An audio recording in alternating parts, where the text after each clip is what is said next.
Assalamualaikum warahmatullahi wabarakatuh. Teman-teman saya dimanapun berada, saya doakan semoga keluarganya sakinah mawaddah warahmah, dilancarkan, dimudahkan segala urusannya. Amin amin ya robbal alamin. Saudara-saudaraku yang dirahmati Allah Subhanahu wa taala, di sini saya akan berkisah seorang wali Allah, yaitu Sunan Katong. Di sini sebelum saya bercerita tentang Sunan Katong, ada 3 orang yang terkenal ya. Ada 3 orang yang sangat terkenal, bisa berbicara dengan hewan ya. Berbicara dengan hewan. Pertama adalah Nabiullah Sulaiman. Nabi Sulaiman ini terkenal seorang nabi yang bisa berbicara dengan hewan, dengan jin, dengan segala hewan yang ada di bumi maupun di mana saja ya. Ini Nabi Sulaiman ini mempunyai mukjizat ya, bisa berbicara dengan hewan ya. Kedua yaitu Prabu Anglingdarma ya.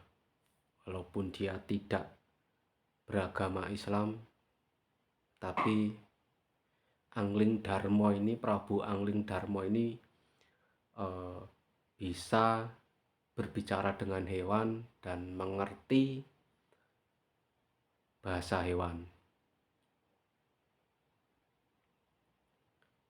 Kalau Prabu Anglingdarma ini namanya Aji Geneng ya. Aji Geneng itu ajian yang bisa berkomunikasi dengan hewan dan mengerti bahasa hewan, yaitu Aji Geneng, yaitu Prabu Anglingdarma. Dan yang ketiga yaitu Sunan Katong. Sunan Katong ini juga bisa berbicara dengan hewan ya. Kalau orang Jawa mengatakan omong-omongan, bisa omong-omongan dengan hewan, bisa berbicara dengan hewan dan mengerti bahasa hewan.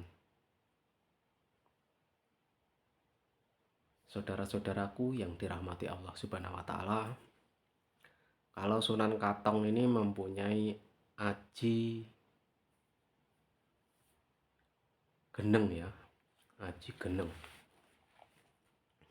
yaitu aji geneng pulung jagat, yaitu ajiannya Sunan Katong untuk bisa berbicara dengan hewan itu aji geneng pulung jagat.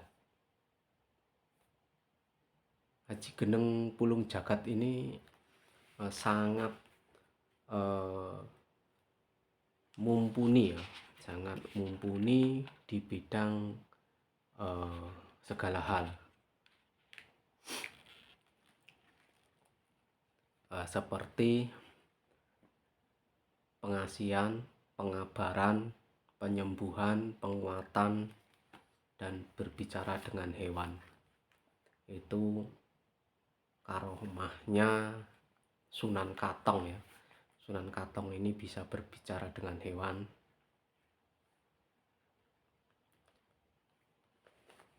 Saudara-saudaraku yang dirahmati Allah Subhanahu wa taala, kalau kita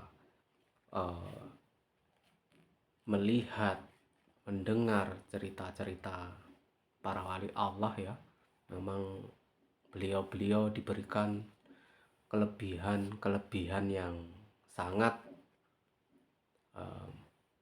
mumpuni ya, diberikan kelebihan yang sangat mumpuni, juga untuk diberi kelebihan membimbing umat ya, membimbing umat. Seandainya saja para ulama-ulama sekarang kualitas karomahnya dan pengetahuannya seluas para wali dulu, mungkin tidak akan terlalu banyak gonjang-ganjing ya, karena para ulama-ulama dulu, wali-wali dulu itu bersatu ya, para ulamanya bersatu, dan bila mereka beda agama itu juga rukun ya, juga rukun, terkecuali mereka tentang politik ya. Kalau tentang politik pastinya ada keberpihakan, tapi kalau untuk persatuan memang kuat ya dulu. Memang seperti Wali Songo itu kan sebenarnya adalah perkumpulan para wali ya, perkumpulan para wali. Perkumpulan para wali itu dibubarkan ketika Belanda masuk ke Indonesia ya. Belanda masuk ke Indonesia, perkumpulan para wali itu dibubarkan, divakumkan, supaya apa? Supaya tidak terjadi pemberontakan terhadap pemerintahan Belanda. Mungkin seandainya waktu dulu tidak dibubarkan perkumpulan para ulama, mungkin kita bisa melihatnya sampai sekarang ya. Banyak sih perkumpulan para ulama, seperti kalau dulu zaman wali itu Sunan Ngerang ya. Sunan Ngerang itu perkumpulan para wali, yaitu wali-wali itu bergurunya itu ke dia ya, ke Sunan Ngerang, seperti Sunan Kudus dan lain-lain, itu berguru ke sana. Banyak sekali ya, seperti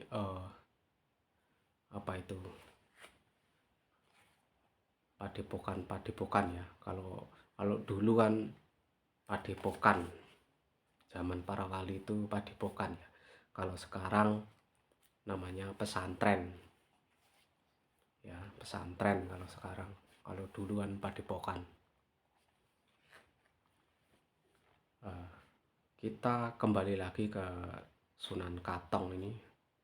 Dulu itu para ulama, para wali itu diberikan kelebihan-kelebihan yang sangat mengagumkan ya, sangat mengagumkan, diberikan kelebihan oleh Allah Subhanahu wa Ta'ala, karena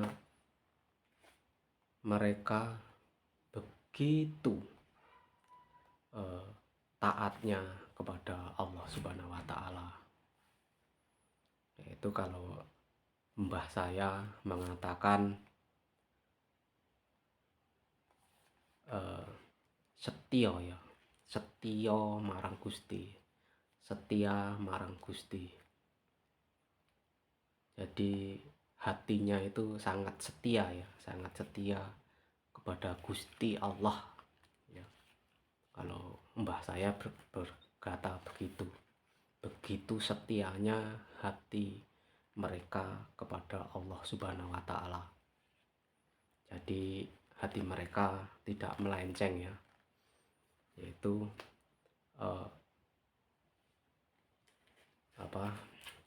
yaitu mereka itu taat kepada Allah Subhanahu wa taala dan menjalani yang diperintahkan dan meninggalkan yang dilarang ya.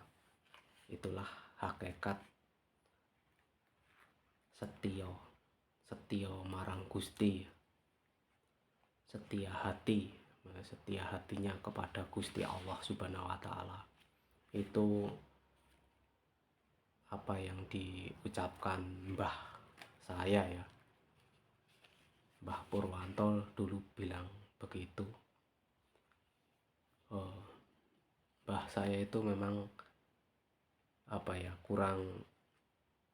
kurang berbicara ya, banyak diamnya, tidak pernah berkata-kata buruk, tidak pernah berkata-kata yang kasar ataupun bahasa saru. Itu nggak pernah ya. Dari saya kecil sampai saya dewasa, saya belum pernah mendengar beliau itu berkata-kata yang tidak sepantasnya. Memang ya, bibir itu lebih baik banyak diucapkan untuk memuji kebesaran Allah Subhanahu wa taala daripada untuk mengumpat, mencaci, menghina dan sebagainya. Tapi hanya diperuntukkan untuk berbicara yang baik-baik saja seperlunya dan tidak merasa benar sendiri. Itu yang diajarkan simbah saya. Saudara-saudaraku yang dirahmati Allah Subhanahu wa taala, itu tadi sepenggal kisah Sunan Katong ya, yang mempunyai aji geneng pulung jagat.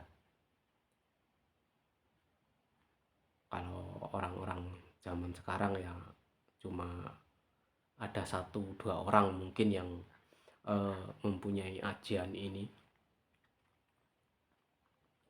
karena sebenarnya ajian ini adalah turunan atau pulung dari Nabiullah Sulaiman ya, turunan saja. Jadi memang kalau yang menguasai ini bagi orang-orang yang soleh. Saudara-saudaraku yang dirahmati Allah Subhanahu wa taala, itu tadi sepenggal kisah dari Sunan Katong supaya menambah wawasan kita ya, menambah wawasan kita tentang para wali Allah. Saudara-saudaraku, terima kasih sudah menonton video saya dari awal sampai akhir. Saya ucapkan terima kasih dan assalamualaikum warahmatullahi wabarakatuh.